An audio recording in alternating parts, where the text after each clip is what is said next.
À quoi il faut faire attention, notamment quand on commence la course à pied, pour les gens qui nous écoutent et qui se mettent à la course à pied, quelles erreurs il faut éviter? Ah, je pense que l'erreur numéro 1, et je je pense que vraiment une grande partie de mes patients la font, c'est le volume d'entraînement qu'on va commencer à faire.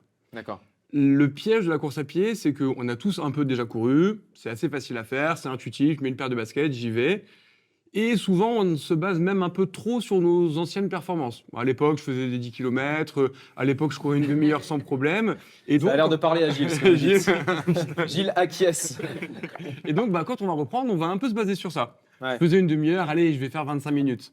Et puis, je suis motivé, une bonne résolution, c'est la rentrée, il fait beau, enfin, la raison peut être variée, et on s'y remet. Et en réalité, moi, quand je discute avec mes patients, parce que quand ils viennent me voir, malheureusement, souvent, ils sont déjà blessés, Ouais.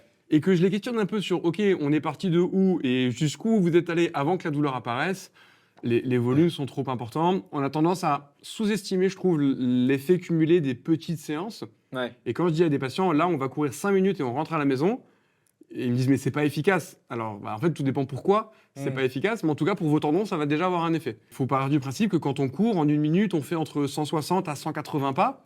Donc, en fait, courir 10 minutes, c'est quand même déjà 1800 impacts au niveau de votre corps. Donc, c'est pas mauvais cet impact, hein. Votre corps, il va s'y adapter, s'y habituer. Mais 1800 impacts, c'est beaucoup plus que zéro quand on est un peu sédentaire. Donc, pour moi, l'erreur numéro 1, c'est ça. C'est reprendre trop vite, reprendre trop fort. Et c'est comme ça qu'on se déclenche les différentes douleurs.